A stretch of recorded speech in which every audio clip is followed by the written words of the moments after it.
자, 오늘은 사도행전 서론 부분인데요. 오늘 본문에 보시면 사도행전은 데오빌로여라는 직접적인 호칭으로 시작을 합니다. 그리고 곧바로 내가 먼저 쓴 글에는 이라는 말로 이야기를 열어갑니다. 이 도입부만 보아도 우리가 알 수 있는 한 가지 사실이 있습니다. 그거는 사도행전은 독립된 책이 아니라 이미 쓰여진 어떤 이야기와 의도적으로 연결된 책이다라는 사실이에요. 이 데오빌로라는 이름은 데오스라는 하나님이라는 뜻의 단어와 필로스라는 사랑하는 친구라는 뜻이 합쳐진 이름입니다. 그러니까 하나님의 사랑을 받는 자, 하나님의 사랑하는 친구라는 아주 아름다운 이름이죠. 그리고 누가는 이 데오빌로를 부를 때 각하라는 존칭을 사용합니다. 이 표현은 이 데오빌로가 단순한 개인 신자가 아니라 당시 사회적으로 상당히 높은 지위에 있는 사람이었다라는 걸 우리에게 보여줍니다. 누가는 바로 이 데오빌로에게 자신의 첫 번째 기록 누가복음을 보낸 적이 있어요. 그리고 이 두 번째 편지가 바로 사도행전입니다. 우리 누가복음 1장 1절부터 4절까지 한번 읽어볼까요? 여기에 누가가 누가복음을 쓴 목적이 드러나거든요. 1절부터 4절입니다. 시작. 우리 중에 이루어진 사실에 대하여 처음부터 목격자와 말씀에 일꾼된 자들이 전하여 준 그대로 뼈를 조설하고 붓을 든 사람이 많은지라 그 모든 일을 근원부터 자세히 미루어 살핀 나도 데오빌로 각하에게 차례대로 써 보내는 것이 좋은 줄 알았노니 이는 각하가 알고 있는 바를 더 확실하게 하려 함이로라. 누가는 처음부터 목격자들과 말씀의 일꾼들의 증언을 바탕으로 모든 일을 근원부터 자세히 살펴 차례대로 기록했다라고 데오빌로에게 말을 하고 있습니다. 그리고 이렇게 하는 목적을 4절에서 분명하게 밝히고 있습니다. 그 이유는 데오빌로 각하가 알고 있는 바를 더 확실하게 하기 위함이다라고 이야기를 하죠. 이 말은 이 데오빌로가 복음을 전혀 모르는 사람이 아니었다라는 걸 우리에게 보여줍니다. 데오빌로는 이미 예수 그리스도에 대해서 전해 들은 바가 있는 사람이고 신앙의 기초를 가지고 있었던 사람이에요. 누가의 목적은 복음을 처음 소개하는 데 있지 않았습니다. 이미 들은 복음이 역사적으로 참되고 증인들의 증언 위에 굳게 서 있는 진리다라는 걸 데오빌로에게 밝히고 싶었어요. 이러한 누가의 목적이 사도행전에도 그대로 드러납니다. 오늘 본문 1장에서 누가는 자신이 먼저 쓴 글, 즉 누가복음을 이렇게 요약을 합니다. 1장 1절부터 2절까지 함께 읽어보겠습니다. 시작. 데오빌로여 내가 먼저 쓴 글에는 무릇 예수께서 행하시며 가르치시기를 시작하신부터 그가 택하신 사도들에게 성령으로 명하시고 승천하신 날까지의 일을 기록하였노라. 네, 보세요. 누가복음에는 누가가 어떤 내용을 기록했다고 이야기합니까? 사도들에게 성령으로 명하시고 승천하신 날까지의 일을 기록한 거예요. 그리스도께서 다시 말해 지상에 계실 때까지의 기록이 누가복음입니다. 그렇다면 누가의 두 번째 기록인 사도행전은 무엇을 말하는 것일까요? 바로 승천 이후에도 계속되는 예수 그리스도의 사역을 말하고 싶은 거예요. 첫 번째 서신인 누가복음에서는 지상에서 사역하신 예수 그리스도, 두 번째 서신 사도행전은 승천 이후의 예수 그리스도의 사역을 말하는 겁니다. 겉보기에는 누가복음과 사도행전은 별개의 책 같아요. 분위기도 다르고 등장인물도 다르고 이 무대 역시 달라집니다. 사도행전은 땅끝으로 옮겨져요. 그러나 이 두 서신을 꿰고 있는 중심은 하나입니다. 예수 그리스도께서 행하시는 사역이에요. 누가복음이 예수님께서 이 땅에서 무엇을 하셨는가를 보여준다면 사도행전은 예수님이 승천하신 이후에 무엇을 하셨는가를 보여주는 겁니다. 그러므로 누가복음과 사도행전은 하나의 구속 역사를 두 장면으로 보여주는 한 편의 시리즈로 보시면 되겠습니다. 그런데 우리는 사도행전 하면 이런 생각을 많이 하죠. 사도행전을 읽으면서 우리가 성립되는 방향은, 치우치는 방향은 왠지 오늘 우리가 살펴본 누가의 목적과는 달라요. 그 이유가 뭐냐면 우리가 지금 오늘부터 연구하고자 하는 책의 이름 때문일 것입니다. 사도행전. 이 이름 때문에 우리는 자연스럽게 그리스도께서 승천하셔서 지금 무슨 역사를 이루시는가 보다는 사도들이 뭘 하는가에 초점을 맞추는 경향이 굉장히 많다는 이야기입니다. 그러나 누가의 관심은 처음부터 끝까지 한결같습니다. 사도가 아니라 그리스도가 중심이에요. 그래서 많은 신학자들이 사도행전을 이름을 바꿔야 된다. 성령행전이라고 바꾸자라고까지 이야기가 나왔었습니다. 누가복음에서 누가는 예수님께서 이 땅에서 하신 사역을 증언하고 사도행전에서는 승천하신 예수께서 행하신 사역을 성령을 통하여 교회를 다스리고 계속 일하신다라는 걸 보여주는 거예요. 그러므로 누가복음과 사도행전은 같은 주제를 담고 있습니다. 누가는요, 사도행전을 통해서 사도들이 얼마나 능력이 많았는가, 사도들이 얼마나 방언과 예언을 정확히 했는가, 사도들이 얼마나 병을 많이 고쳤는가, 사도들이 교회를 얼마나 빠르게 성장시켰는가, 이거를 강조하지 않습니다. 결단코 이걸 강조하는 게 아니에요. 누가가 말하고자 하는 건 오직 하나입니다.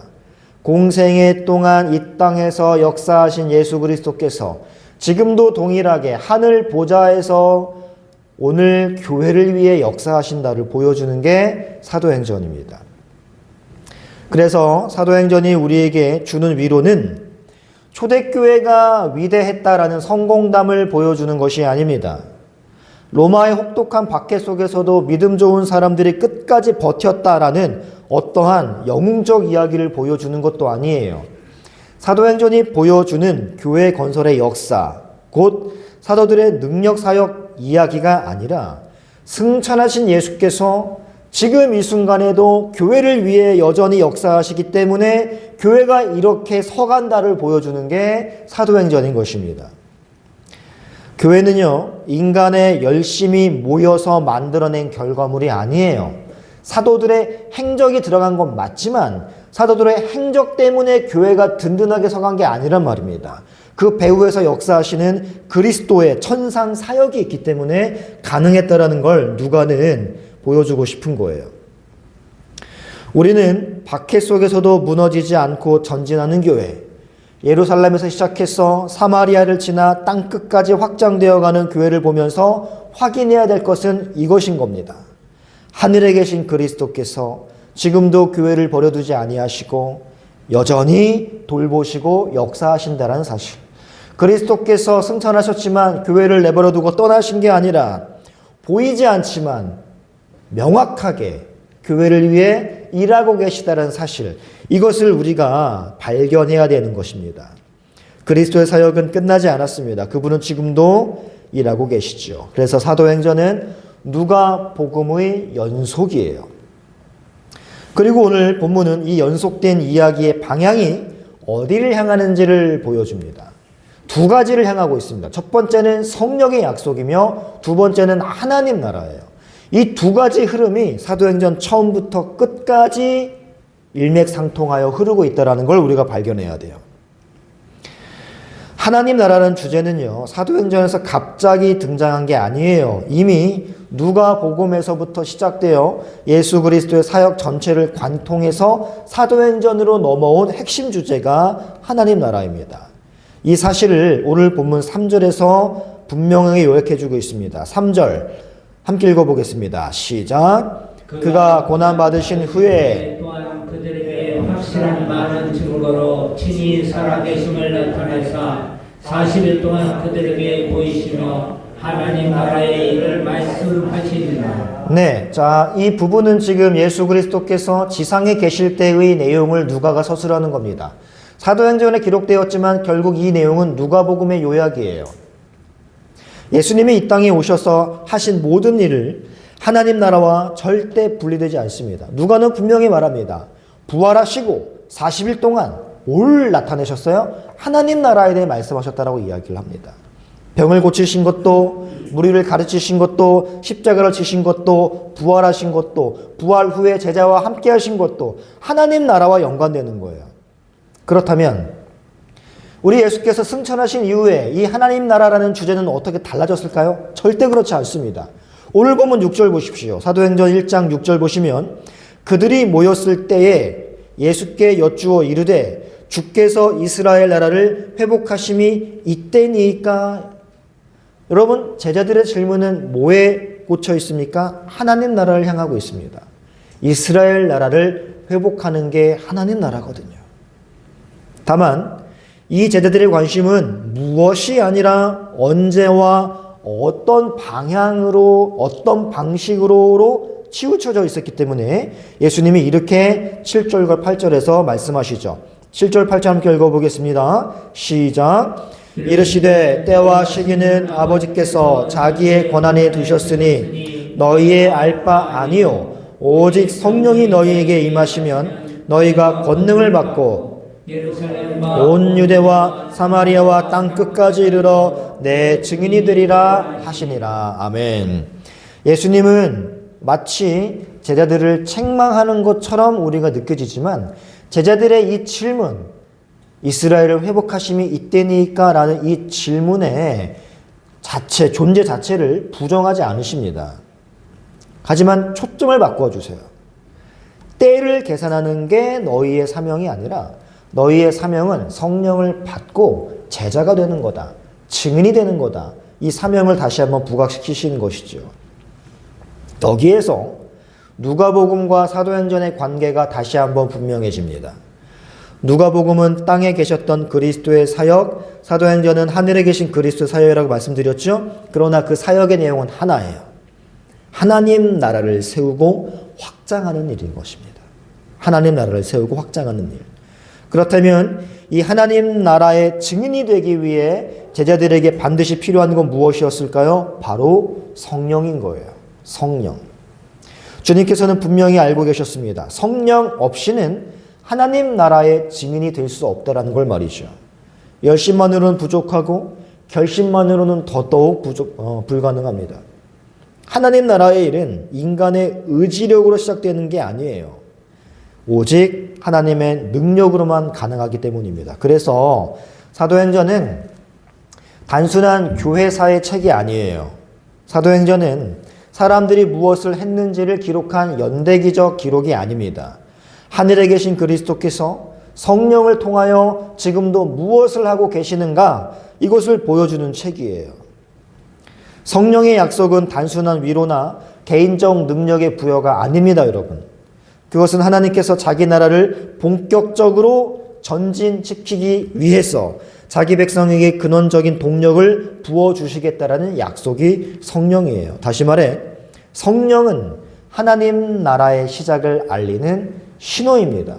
그래서 굉장히 스펙터클하게 이 땅에 임재하셨던 거예요. 주께서 이스라엘 나라를 회복하심이 이때니까 라는 제자들의 질문은 무지에서 나온 질문이 아닙니다. 오히려 구약에 대한 이해에서 나온 질문이에요. 제자들은 알고 있었습니다. 성령의 부어주심은 곧 하나님 나라의 회복과 연결된다는 사실을 말이죠. 그래서 물어본 거예요. 이때니까. 왜냐하면 구약에서 하나님 나라의 새로운 국면이 열리고 열릴 때마다 언제나 동일하게 하나님의 영이 함께 임했거든요. 그러니 성령이 임하신다라는 것을 하나님 나라의 이스라엘의 회복으로 그들을 연결 지을 수 있었던 것입니다. 그러므로 제자들의 이 질문, 언제 우리가 성령의 초자연적 능력을 얻게 됩니까? 라는 질문이 아니라 언제 하나님의 나라가 본격적으로 시작됩니까? 라는 질문이었던 것입니다. 어떤 사람들은 사도행전을 읽을 때 그 안에서 극적인 오순절 성령의 역사, 곧 방언을 하고 예언을 하고 바람이 불고 불같이 뜨거운 체험을 하고 손수건만 얹어도 사람이 쭉쭉 나가 떨어지고 사지를 떨면서 병을 고치고 미래를 점치는 능력만 찾습니다. 이런 사람들이 훗날 신사도 쪽으로 빠져서 교회를 매우 혼란스럽게 만들었어요. 또 어떤 사람들은 성교적 관점으로만 이 책을 읽습니다. 사도들이 어떤 방식으로 복음을 전했는지, 사도 바울이 나라와 나라를, 도시와 도시를 어떻게 오가며 복음을 확장했는지 이런 걸 분석하면서 어떠한 기술을 배우려고 해요. 또 어떤 이들은 초대교회의 공동체의 모습에만 주목을 합니다. 재산을 나누고 한마음으로 연합하고 그리고 사도들의 가르침 아래 질서 있게 세워져가는 교회의 모습에 집중을 하는 것이죠. 그래서 수도원 생활을 이상적인 신앙생활로 생각하곤 했습니다. 사랑하는 성도 여러분, 그러나 하나님께서 누가를 통해 누가복음과 사도행전 이 두 권의 책을 교회에게 주시며 가장 분명하게 전하고자 하신 핵심을 놓쳐서는 안 돼요. 그 핵심은 승천하신 그리스도께서 땅에서 사역하실 때와 마찬가지로 지금도 여전히 교회를 돌보고 계신다라는 사실입니다. 이거 놓쳐버리고 다른 거 잡으려고 하면 엉뚱한 거 따라가는 거예요. 사도행전은 예수님이 떠나신 뒤에 제자들이 알아서 열심히 한 이야기가 아닙니다. 어떤 사람은 이렇게 얘기해요. 제자들이 열심히 성령 충만하여 기적을 일으키고 능력 행사하면서 교회를 세워나간 것처럼 사도행전이 28장으로 끝났으므로 우리 역시 그러한 능력을 이어받아 29장을 써나가자라고 말이죠. 얼마나 교만한 처세인지 모르겠습니다. 사도행전은 그렇게 우리가 써나갈 수 있는 게 아니에요. 그리스도의 이야기입니다. 그리스도께서 교회를 어떻게 돌보시는가, 여기에 대한 자세한 이야기가 사도행전이라는 걸 놓치시면 안 돼요. 하나님 나라가 계속해서 이 땅에 임하도록 하늘에서 이루어진 하나님의 그 뜻이 땅에서도 이루어지도록 하시기 위해 주님께서는 지금 이 순간에도 성령을 통해 교회를 통치하시는 그 모습에 낱낱이 파헤친 그 이야기가 사도행전이라는 것을 놓치지 마시고 우리가 사도행전 강의를 통해서 그리스도의 그 투명하고 구체적이고 열렬하신 사역을 살펴봤으면 좋겠습니다. 사도행전은 지금도 살아계셔서 역사하시는 예수 그리스도의 현재 진행형 이야기입니다. 누가복음에서 시작된 그리스도의 사역은 사도행전에서 끝나지 않고 오히려 새로운 방식으로 계속되고 있어요. 주님은 떠나신 게 아니라 성령을 통하여 더 깊이, 더 넓게 지금 일하고 계신 것입니다. 교회가 존재하는 이유는 우리의 열심 때문이 아니라 그리스도의 사역이 지금도 유효하기 때문에 교회가 존재하는 거예요.